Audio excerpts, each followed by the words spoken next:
Welcome to the Midlife Masculine podcast, where we talk about duties that we men need to fulfill. The masculine is driven by selfless duty, spirituality, and the overcoming of obstacles. It is raw, primal, selfless, principle-driven, solitary, and underappreciated.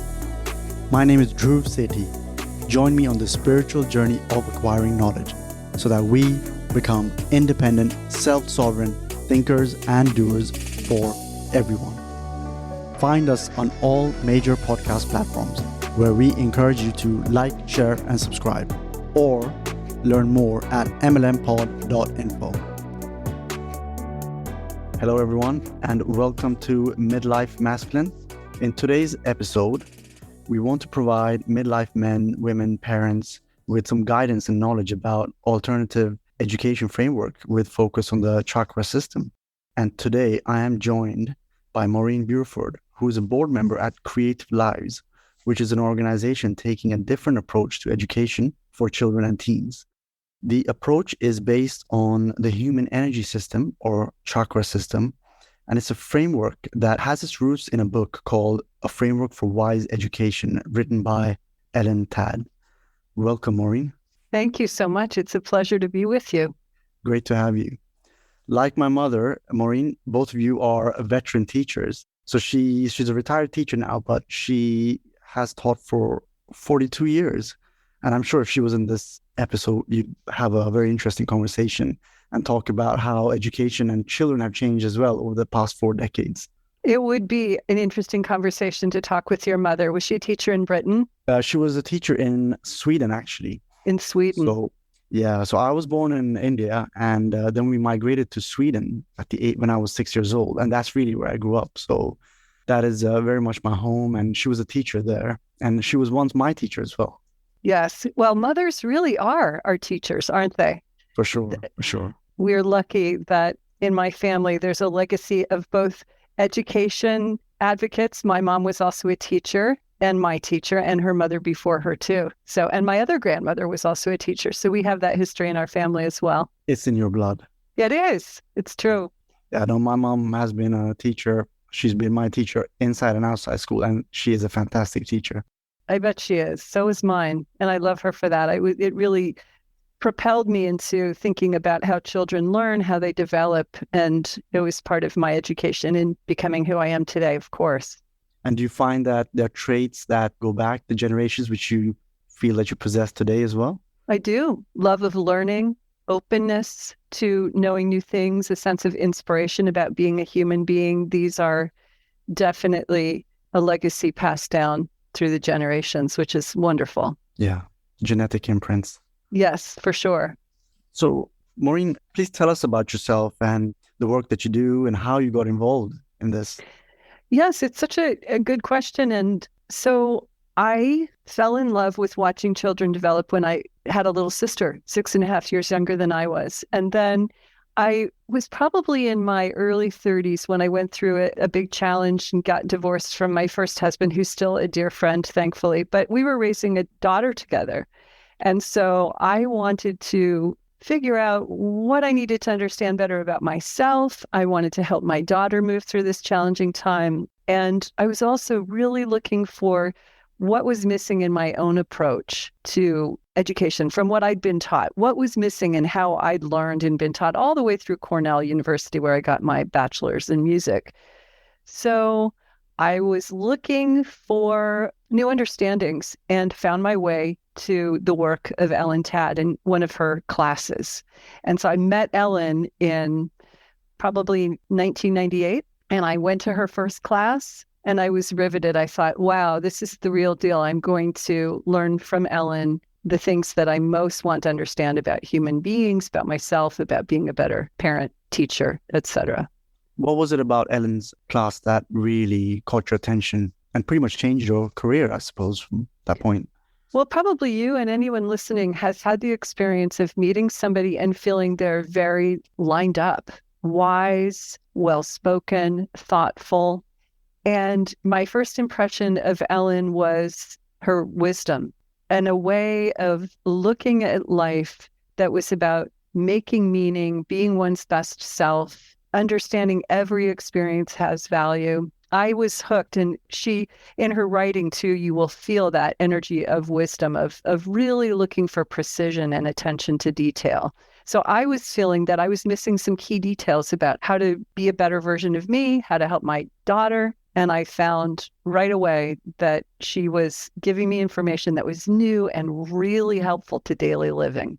No, I certainly felt that as well when I read the book, and she has a lot of insight, and it just got me thinking in a different way, and so I can certainly relate to that. Yeah, exactly. It's rare to read a book and feel that every line resonates 100% yes. That's how I feel when I read her writing and when I study with her.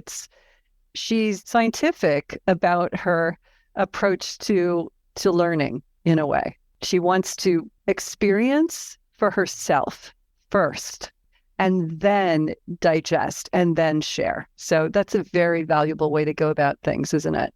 Definitely, definitely. So perhaps why should midlife men, women, or parents think about this different approach in this day and age? Why is it important? It's such a good question. And so I'll introduce myself too, also by saying I'm on the board at Creative Lives, but I'm also the founding director. And so part of our mission is to speak to men in midlife, women in midlife, raising children, and wanting to think more holistically about their development. We live in such a transactional world, but we are more complex than that.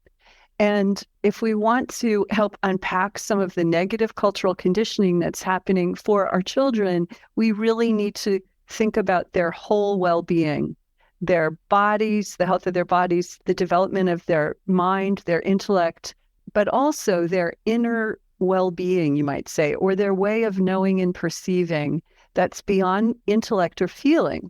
And in the United States, and probably in Britain as well, there's an emphasis on what we think and how we feel. A lot of emphasis here on how we feel, probably more so. And yet there are other ways of knowing. And so understanding the chakra system, which exists to help each of us express every aspect of who we are, becomes a very natural framework for approaching healthy child rearing, education, healthy development for all people, really, and for children, of course. Definitely. I myself want children one day, and I feel that the education system, the boards, but the systems itself, they're taking a direction which I'm not that comfortable with. And I'm a spiritual person as well. So I was quite excited to have this podcast with you for my future children.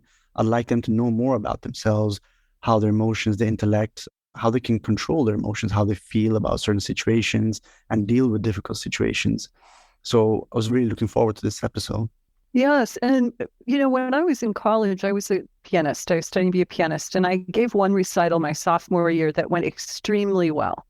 I felt like I stepped out of my fear into a sort of alignment I was talking about. And I played this concert just completely engrossed. Then my parents got divorced and I was pretty shaky. And senior year, I lost my concentration to the same degree. And my recital was bumpy. And I was in reaction when I had a memory slip. And afterwards, I thought, what happened? What happened to me? Why was I so different in that other concert? What happened? And so in this study of the chakra system, there is a lot of buried treasure, aspects of ourselves that we might not know as well as we could. So as a musician, you could think of it as learning to tune up all the notes so that you can express the full music that's possible for you. That's nice. I like that. So before we dig into it, could you give us a brief overview of the chakra system? A lot of people have heard of it. They sort of know what it is, but perhaps you could talk a bit about them, how it looks, what they are, where they're located, and how they manifest when they're balanced. Yes, absolutely. And you can pause me and chime in. I'll ask some questions of you as we go down the system.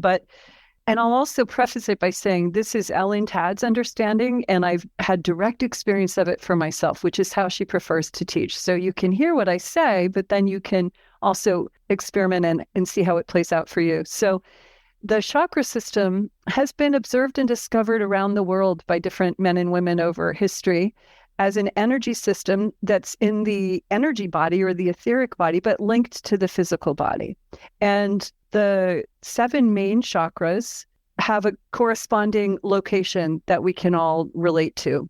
The top of the head is the crown chakra. And let me just back up and say, before we go down the chakras exist as an interconnected system that's designed to help us experience our life circumstance, help us express who we are, and help us learn. So each of these 7 centers is interconnected, and it starts at the top of the head in Ellen's system. So the reason for that is that babies come in with a big crown chakra and not much of a base chakra. Yeah. We take care of everything for them. So the crown is about inspiration, about feelings of devotion.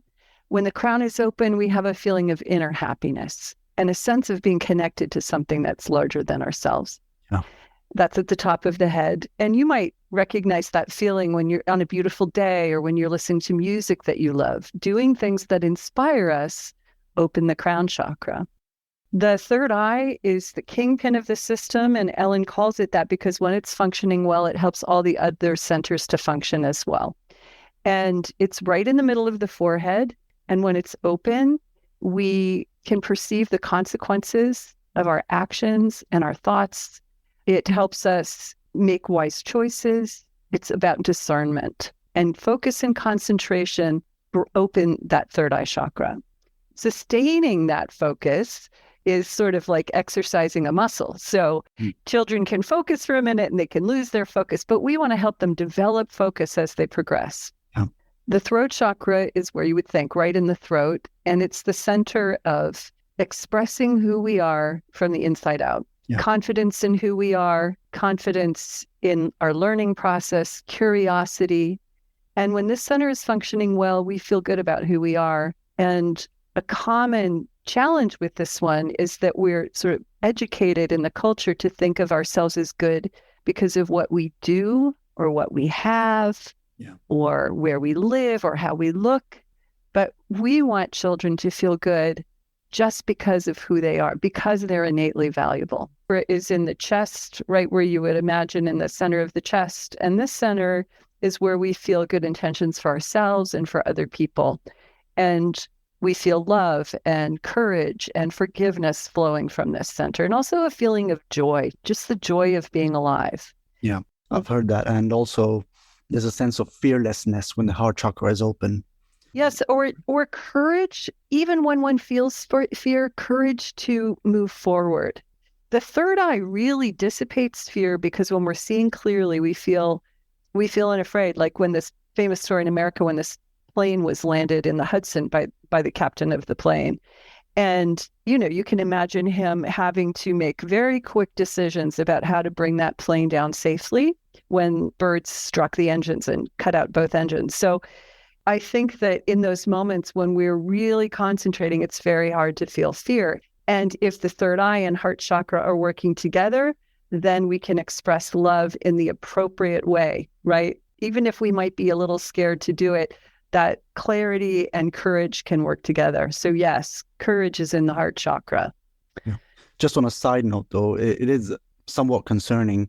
I'm not sure about the tap water in the US, but in Britain, there's a lot of fluoride in our water, which calcifies the third eye, and then the intuitive abilities of the third eye gets diminished. Is it similar in the US as well?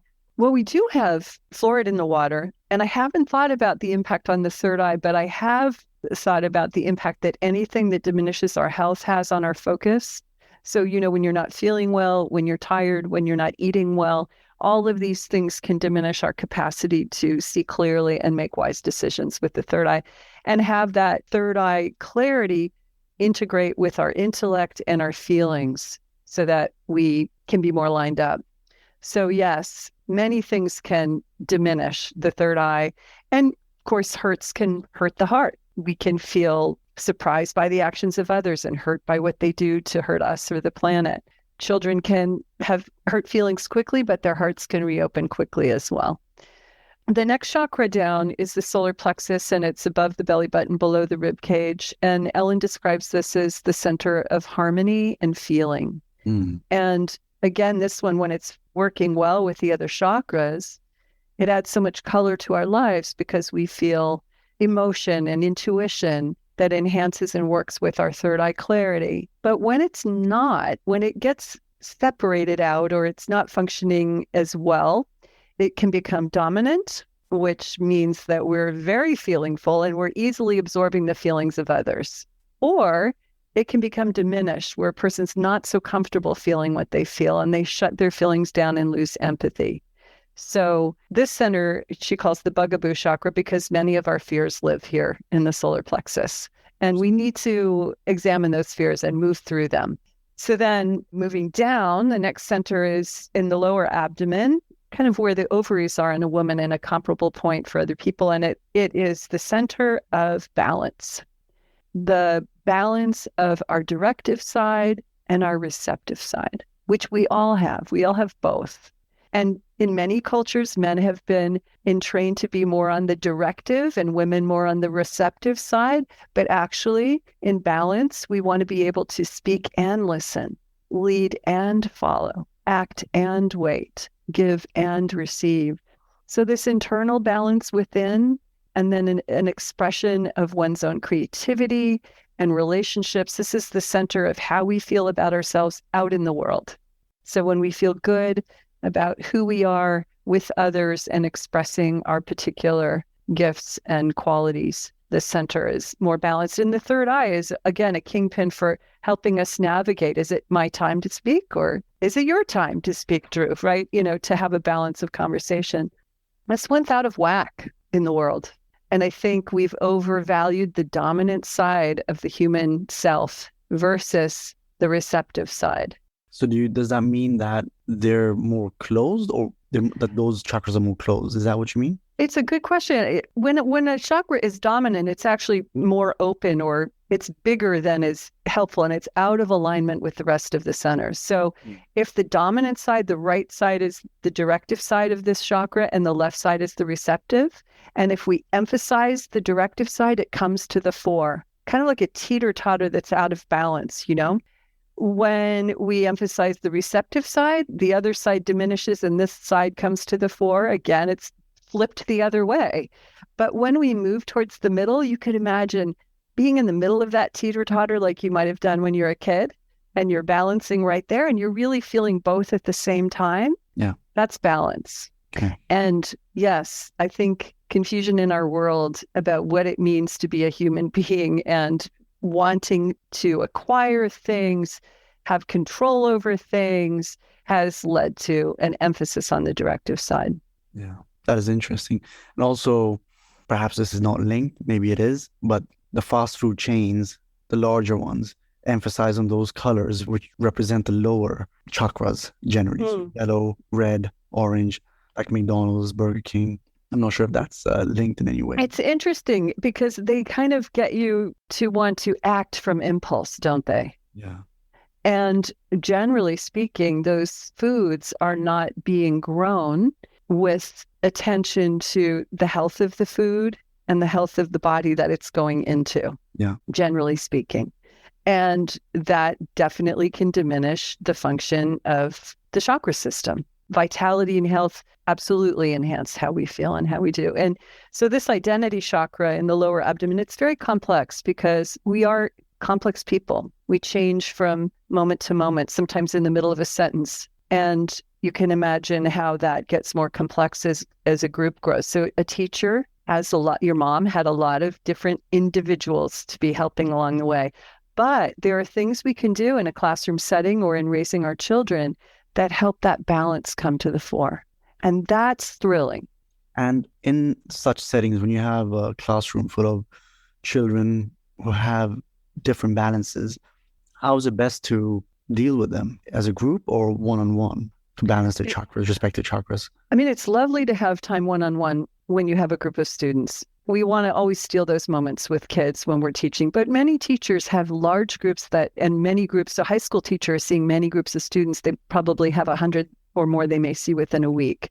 So what can we do in a group setting that helps all individuals towards that balance point? And with little children, there are just basic warm-up games that I can play before I teach to help them feel their receptive and their directive side. In a high school class, I can help students be aware of whether they're more comfortable speaking or whether they prefer to listen. And I can help the class become aware that both are important, and that if you tend to be the first one to speak or you have this tendency to blurt out, your job is going to be to learn to listen more deeply and pause. And if it's harder for you to speak up, then we're going to create opportunities for you to get your voice into the room and practice taking the lead. Okay. So it's very basic, but yes, many, many things that can be done to enhance that balance in a classroom setting. Okay. Apologies, I digressed a little bit, but No, it's good. so we had the last chakra, or Yeah. This is the first chakra. Yeah, the last chakra is also a complicated one because it deals with every aspect of ourselves and developing disciplines over our lives that help foster our many needed skills. And again, with a baby, there isn't much base chakra. The base chakra is the center of discipline, and it's the center of order, because all of life wouldn't exist without order. So order, structure, attention to detail, taking responsibility, managing one's time and resources well, and skills that help cognitive development, character development, physical development, all of those things strengthen the base chakra. And when it's working well, as a child is growing, it provides this tremendous stability and resilience. You know, your life can hit you a curveball, but because of your good habits and disciplines, you bounce back. And it's hard work. So when children are developing a strong base chakra, you want to see them able to work hard, but you also want to see that hard work integrated with wisdom, not hard work just for the sake of drudgery, but hard work with focus and a sense of inspiration about it, or a feeling of devotion to a task well done. You know, sometimes we're doing tasks that we enjoy more when they're done. Yeah. And kids don't always love those tasks, but we can help them by adding a sprinkle of fun to the task and also helping them persevere so that they can feel the reward of hard work. Makes sense. So just to clarify, normally we say the first chakra is the base chakra, but in this framework, Ellen Tad's framework, we say that the crown chakra is the first chakra because when children are born, that's the chakra that's most expanded, largest. Yes, that's true. She doesn't really number them. But you know, when I first learned the chakras, like you, I learned the base chakra. I learned from the bottom up. And I've had students in my courses who say, well, I do a chakra meditation, but I always start from the base, and then be very surprised to find how beneficial it is to start from the top of the head. Because when we're inspired, everything is easier. Definitely. And that state of inspiration expands our energy field. Yeah. And that is so helpful. So children come into the world that way with this openness, a feeling of trust, a feeling of connection, and we want them to continue to feel that as they grow. So we start at the top of the head and progress down in our training. It doesn't mean that these chakras are all very important to each other. They work as a system, but that's the way Ellen teaches it, yes. No, that's helpful. Thank you for that, Maureen. So the TAD technique, could you explain that? I can. This is a really helpful technique that I started to use in the very first years of teaching children, because it helps you compare what it's like to be focused in the solar plexus and making decisions from there versus what it's like to be focused in the middle of the forehead in the third eye and make decisions from there. So simple exercise is to think of something that might be stressful, like being late for a podcast interview or being late for an important event, and feel it in the solar plexus, and then see how you handle it from there.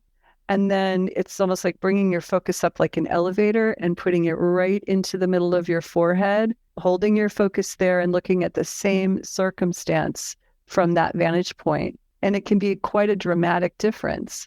So children should perhaps close their eyes and focus the energy on the solar plexus chakra, and then move that energy up to the third eye. Yes. The first time I taught this to a group of children in the third grade, they were so quick at comparing the difference. I had them imagine being late to school, and they quickly felt the difference. Oh, I was really agitated about it when I was in my solar plexus, but in my third eye, I thought, well, it happens. And my mom didn't mean to, this or whatever. They were so good at it. We put a more difficult challenge, and I had them look at a problem that they were worried about for the planet or for other people. And I had them all go into their solar plexus at the same time. And you could literally feel the energy in the room get heavy as they viewed their particular fear about the world or for the world from the solar plexus. Then they took the elevator up together and flipped their hands when they were ready to open their eyes and talk. And simultaneously, all the hands flipped. And then their eyes opened wide. And I asked, would anyone like to share? And every hand shot up. But a really poignant example was one third grade boy who said, down in my solar plexus, it was like a burning cauldron of rage. These are his words, not mine. I was so angry at what people are doing to each other and to this planet. I was just so angry. It was just burning and churning. But then, he said, I took the elevator up and we call it the wise view with kids. I got in my wise view and it was like I stepped onto an island of clarity. And I looked around and I saw that all I have to do is play my part, and that will be enough. Wow. Very wise. Yeah, very. Children are like sages when they get in the third eye. We all are, really. We all have that capacity for wisdom. We just need to know how to activate it and then sustain it. Yeah. I was on your website and there was this young boy. I don't know if he was a young teen or he hadn't reached a teen, and he was talking about this in that video about how he moved the energy from his solar plexus to his third eye. And just listening to a young boy speaking about chakras, like an adult, that was surreal in itself. Yes. Yeah. And I think that it gives me so much hope because this is what is fulfilling for us, actually, is to access our wisdom, to let our innate, beautiful qualities come forward into the world, to solve problems with our wisdom and our intellect and our feelings integrated, but not to be in reaction or lacking empathy in the solar plexus or spinning our heads with the intellect, the computer trying to analyze how to move our next step forward. So when the third eye is engaged, then the intellect is our friend. It's helping analyze, it's doing its part, but it's not having to lead. And it's like stepping into the driver's seat. The engine, the analytical mind is still there and working. Fuel and sort of emotion for the trip is there, but it's a kingpin, and it can help inform all the decisions that we make, of course. Yeah, and they say we already have all the answers within ourselves. We're connected to the universe, the all-knowing creator, through our subconscious, and it's really the third eye chakra and the crown chakra that are the connection to the all-knowing creator and universe. It's beautiful that in so many faiths, there is a sense of that inspiration can, through music, through worship, that opens the crown, and then the imagery of the discerning guide, right? The discerning wise one that helps us make decisions that are in alignment. But even when someone is not a person of faith, or perhaps nature is their cathedral, the third eye will have us acting from the wisest, deepest part of who we are. And it's very, very fulfilling. And of course, it helps the heart stay open. It's not that the other chakras are not important, but integration is really supported by the third eye. But the third eye can't do. So we need the base chakra to give legs to what we see, right? We have to put into action the wise view that we can attain in the third eye. So tell us about some of the results you've seen in parents, teachers, children, teens applying this approach. I'll let you speak about that. The results have been gobsmacking sometimes. When I first began, I think one of the most dramatic things that happened was I had a student with ADHD who had been on medication since kindergarten. And then she went off her medication because they weren't working very well. And techniques from this framework helped her find inspiration, find her focus, develop discipline without her meds, and turned her thinking around as well, because she'd become convinced she couldn't focus without her meds. But actually, her focus muscle was very diminished.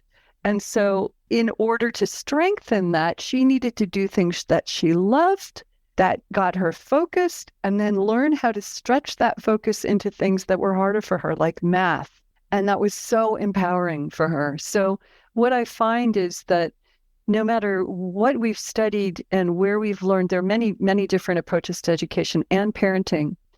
And this system can integrate to help us add things we might not have understood fully, to give us new tools for developing and fostering self-esteem. So it's a complete holistic approach. And yes, the results have been dramatic for working with groups, for working with individuals, children of all ages from the very early years through high school.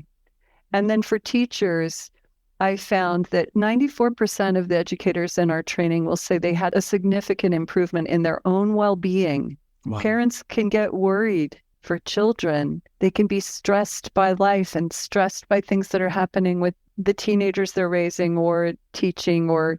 So how can we help teachers navigate also the demands of their jobs? How can we help men find that inner balance that helps them be both the nurturing and the guiding father? All of these things are important. I suppose it's important for teachers to have their chakras pretty much balanced before they teach it out. Well, that would be great if I could do that. I mean, that if I were enlightened and my chakras were always lined up. But here's the thing, I can make adjustments while I'm teaching. And I certainly was no master of my chakra system when I began applying this approach, and I'm still working on it. I am definitely a work in progress. So, and when teaching, being aware of my state has helped me more quickly correct when I lose my balance. It's helped me be honest with children and my adult students to say, you know what, let me run that by you again. Or I need to make a course correction. So in a way, our challenges are good for students to see. They want to see how we approach what challenges us, how we learn and grow through it as well. So I've made mistakes, significant ones, in front of my students and had to regroup and explain. I got thrown. Let me get back in clarity. Just give me a moment. One time I did this because the kids had gotten out of control in my class, and they were definitely on the wild side that day. They came in it was a rain day and they hadn't had recess. And I let them in my classroom before I got them focused. Big mistake. So they took over. And after several attempts to quiet them down, I ended up just having to sit down and say, I'm just stopping because I've lost my balance and I need to regroup. And they all got quiet. Oh no, we went too far. Oh no, poor Miss B. So they immediately asked me how they could be helpful. And I said, I just need another minute to get my wide view back. Okay, I think we're going to leave class and go do something quieting and focusing. And they helped that to happen. And then they all did some art for a while, and one at a time came over and said, I'm so sorry. I'm really sorry we didn't have our dance class. So yes, I am definitely working on this. I think you mentioned something key here. Nothing is permanent. And if ever something is out of balance, with this framework, you can quickly identify what is out of balance and bring that into alignment. Some things are easier to quickly identify, and some things are harder for all of us to quickly identify. And it takes us more time in our lives to know, oh, boy, I didn't realize that in these situations, my self-esteem really gets wobbly and I can be dominant. I can want to prove I'm great or feel really badly if I make a mistake. And so some things are easier to change quickly and some things harder. But yes, the awareness of the pattern is pivotal. It's a game changer. And what about parents? Is it important for them to be in balance or at least have some knowledge before they send their kids out to learn differently? Or I think it's one of the most helpful things any parent can understand. It's not as simple. I mean, Ellen uses the analogy in her book, A Framework for Wise Education, of a garden. We need to tend the soil. We want to put all these circumstances together to cultivate the garden. So attending to the chakra system in a similar way is like attending to all the aspects of who we are. But there's still hard work involved. We still have to dig. We have to mitigate bad weather. It's not an instant result. But yes, I think it's so incredibly valuable to understand this system because it really describes the whole child. And it will help us understand why our son is so confident in groups and why our other son is really held back. It also helps us become detectives. And this is really important for fathers, for anyone parenting. We want to know what inspires this child. What are they naturally drawn to? Where do they easily focus? These are clues about why they're here. And then we want to know, where are their weaknesses that I can help them strengthen as they develop? in America, we have a tendency to avoid our weaknesses. And avoidance is not a very healthy approach. They end up festering and getting worse. And if we can look more honestly at where we are not strong and really attend to that, boy, is that growthful. For sure. And does the approach change between young boys and young girls? No, in the sense that boys and girls both have an identity chakra and a receptive and a directive side. And so for both boys and girls, you want to be developing both sides. Now, you can have a very sensitive, energetically quieter boy and a very animated. I mean, across the genders, there's no limit to the amazing differences and creative differences between children, but all children, boys and girls, benefit from strengthening the system and helps them access that beautiful inner balance. Okay. Well, thanks for that.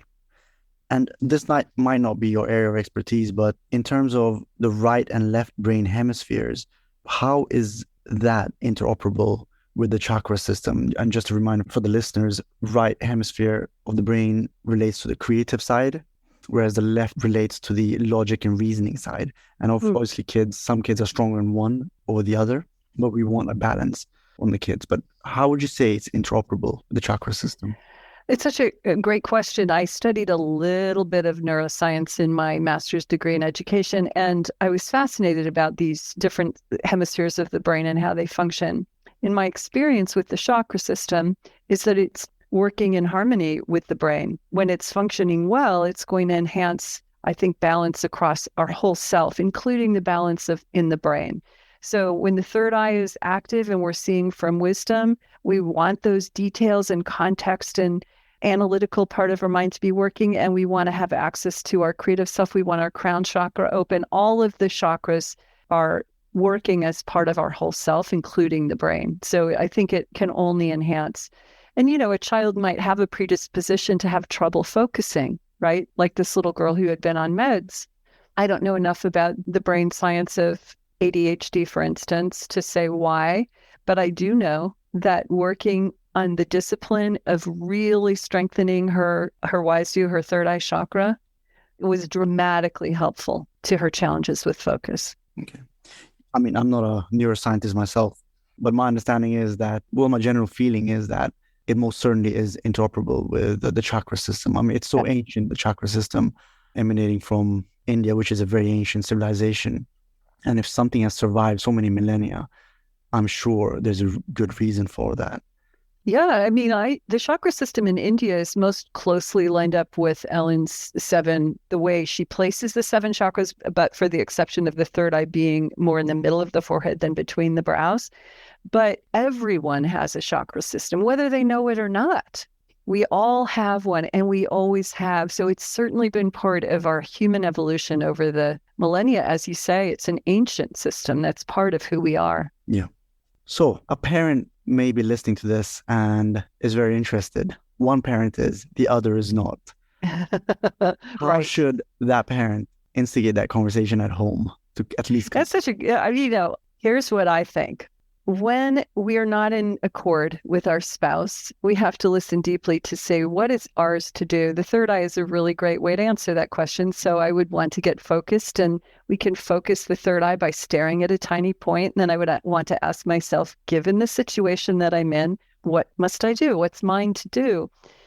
I would imagine that in most cases, it would be to go ahead and study and learn and then demonstrate the value of the approach through your own balance and alignment and through skills you're learning, so that you can share a direct experience with your spouse of why this has been meaningful and beneficial. And your spouse can then see how that's playing out in the relationship that you have with your children. So yes, acting courageously from our own knowing is helpful in any marriage. Yeah, for sure.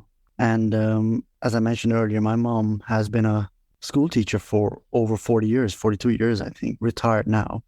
And she observed that in these 4 decades, children were generally becoming less disciplined, had less patience, were more engrossed in the telephones and technology, and just somewhat out of touch with these ancient systems. What is the way forward, do you think, with such children and parents who are dealing with such children? It's really important, I think, in our time to acknowledge the level of information that's coming at children. Unprecedented. I don't know what it feels like to be a small child in this day and age. Therefore, urgently important, I feel, that we understand the mechanics of the chakra system, its function in healthy development, because with discernment, we can help children practice knowing and making wise decisions and navigating what could become distractions or benefits, right? Technology can be beneficial, but when we're looking at technology, we want to see it being developed with wisdom.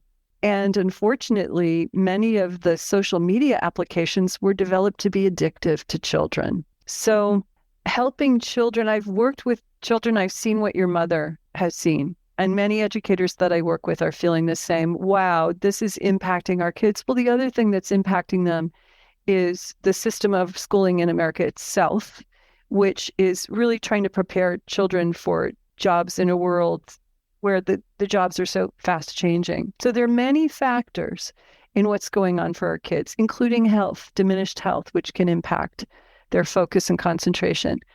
But helping them develop the chakra system, I've seen it. And I've seen children make choices that are wise amongst all of this noise. And that's so hopeful. I mean, is technology the number one culprit, or are there other culprits in this?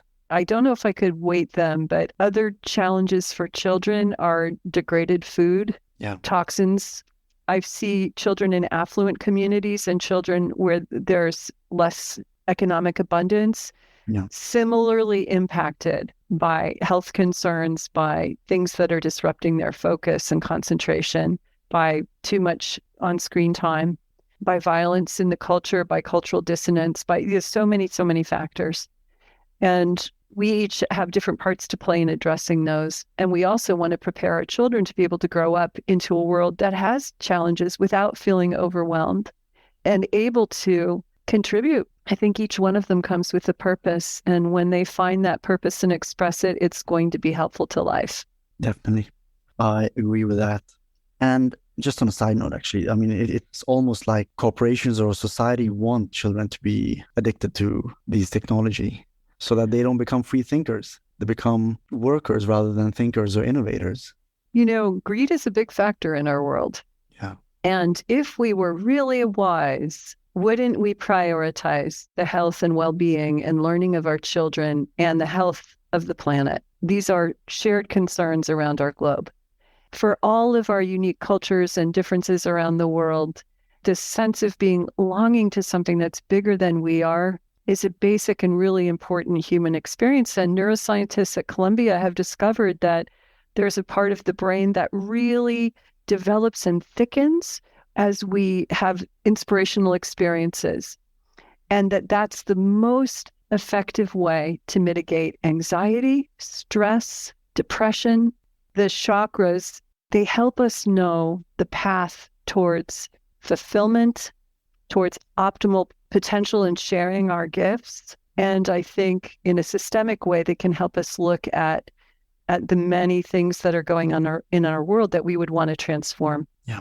So talk about your programs. How do you teach them? Where is it available? So our programs are online now, which means that wherever you are, we can find a way to get to you and bring you to us. And that's wonderful. And I find that, like with anything, you can imagine studying a musical instrument. You want some coaching, understanding of how it works. You want to feel it for yourself, and then you want to be able to play your music and then over time help others make their music as a parent or a teacher. So we have 2 9-week training courses that complement each other. The first one, you go through your own chakra system, analyzing your strengths and weaknesses, and begin thinking about what healthy development looks like for the children you serve. And that takes some practice. It's cumulative, and students in that course have made tremendous gains for themselves, but also where they work and play with children. Then the second course is more about applying this with groups and individuals and kids, more practice, more looking at scenarios and imagining how we would problem solve them, what's going on in terms of the patterns and the framework.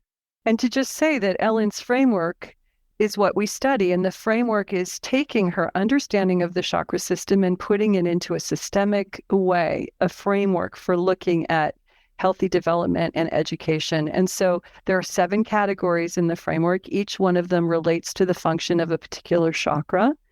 And we have strategies and tools, awarenesses that can be practiced to help strengthen and foster the health of the chakra system for kids. And of course, that's a collaborative effort. A math teacher is not going to be teaching about health and nutrition necessarily, but when we're looking at the well-being of the child, we want to make sure that all of those things are happening for them. Okay. And it's not a requirement for parents to know which chakra their kid needs to work on. I mean, you guys help with that.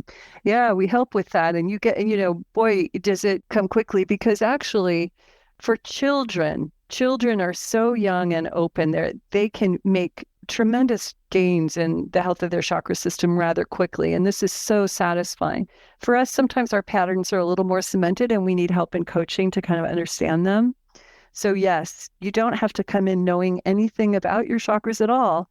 But I will say that most of us know more than we realize, because we know what it feels like when we have a swell of love in the chest. We know what it feels like when we feel confident to speak up or we're inspired.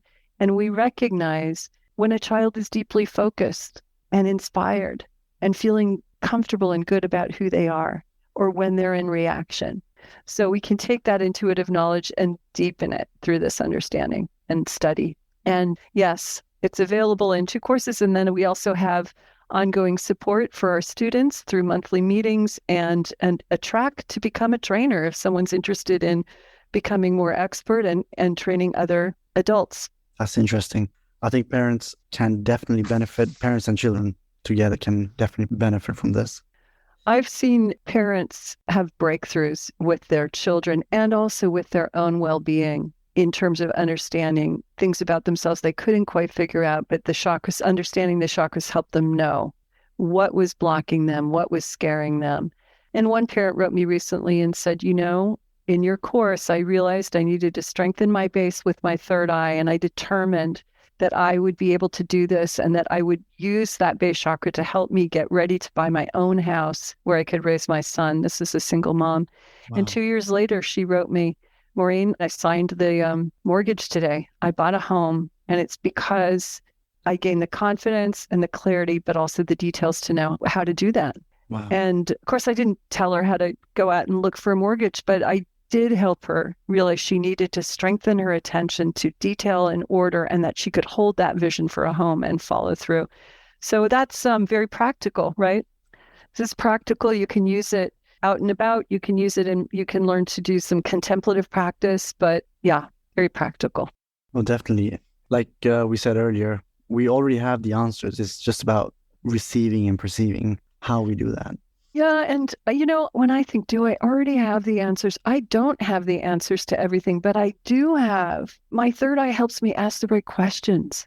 I have the answers about who I am inside myself, but then maybe I need to go learn something new in order to do X or Y or P or Q that's on my path ahead of me. So yes, the answers can be go study the chakra system or go to graduate school in engineering, right? And learn the other things you need to learn. But that sense of inner knowing, we have that. For sure. We can cultivate that. We can cultivate a feeling of connection. We can cultivate a knowing that we are valuable and good. For sure. Well, Maureen, this has been very insightful and really enjoyed this episode. Where can people read more about you, about Ellen Tad, Creative Lives, and find Sure. you? So our website is creativelives.org, and there are also links where you can find Ellen's work. Her books are online. You can buy them on Amazon. The Wisdom of the Chakras was her first book on the topic. Her newest book is also available now, A Framework for Wise Education. And I really encourage training because it helps us really learn how to work with the system in a deeper way. But the books are wonderful. And so visiting our website and reaching out to me and looking for Ellen's books online. And we'll link that in the show notes below. Yes. And by the way, if we are airing in June, we do have a training coming up in June, and it would be very interesting to find a section that would accommodate people who are 6 hours ahead of our time schedule. We're on the East Coast. So yes, we have summer trainings in the framework and always the possibility of creating one that would work for people in Britain. For sure. Like that. Well, thank you very much, Maureen, for your time. Thank you, Dhruv. It was a pleasure. You've been listening to Midlife Masculine Podcast. Find us on all major podcast platforms where we encourage you to like, share, and subscribe, or learn more at mlmpod.info. Thanks, and see you next time on the Midlife Masculine Podcast.